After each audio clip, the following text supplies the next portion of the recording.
ইসলামাবাদ।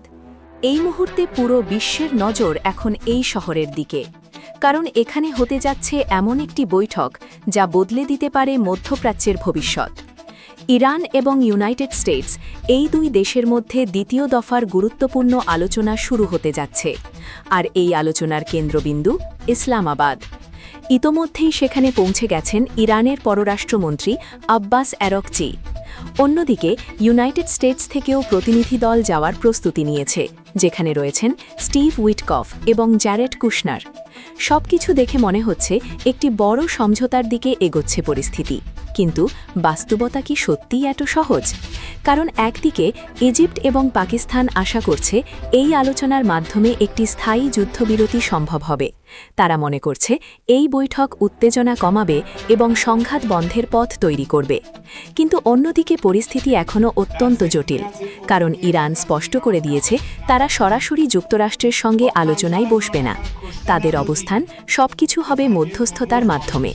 অর্থাৎ আলোচনা চলছে ঠিকই, কিন্তু বিশ্বাস এখনও তৈরি হয়নি। এদিকে ইসলামাবাদে নিরাপত্তা ব্যবস্থা এতটাই কড়া করা হয়েছে যে শহরের অনেক অংশ প্রায় অচল হয়ে পড়েছে। রাস্তায় সেনা টহল, আকাশে হেলিকপ্টার, সবকিছুই বলে দিচ্ছে এই বৈঠক কতটা গুরুত্বপূর্ণ। আর শুধু কূটনীতি নয়, পেছনে চলছে সামরিক হিসাবও। কারণ একই সময়ে ইসরায়েল ইরানের ওপর নতুন হামলার প্রস্তুতি নিচ্ছে, শুধু যুক্তরাষ্ট্রের সবুজ সংকেতের অপেক্ষায়। অর্থাৎ একদিকে আলোচনা, অন্যদিকে যুদ্ধের প্রস্তুতি।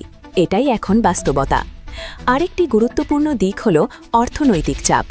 যুক্তরাষ্ট্র ইতোমধ্যেই ইরান সংশ্লিষ্ট $100 কোটি ক্রিপ্টো সম্পদ জব্দ করেছে, যার মাধ্যমে তেহরানের উপর চাপ বাড়ানোর চেষ্টা চলছে।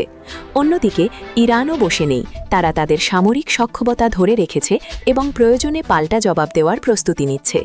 সব মিলিয়ে পরিস্থিতি এখন একটি মোড়ে দাঁড়িয়ে, যেখানে একটি সফল আলোচনা শান্তি নিয়ে আসতে পারে, আবার একটি ব্যর্থতা নতুন যুদ্ধের সূচনা করতে পারে। সবচেয়ে বড় প্রশ্ন এখন, এই আলোচনায় কি সত্যি স্থায়ী সমাধান আসবে, নাকি এটি শুধু আরেকটি কূটনীতি চাল? বিশ্ব এখন তাকিয়ে আছে ইসলামাবাদের দিকে, কারণ এখানেই নির্ধারণ হতে পারে আগামী দিনের যুদ্ধ নাকি শান্তির পথ।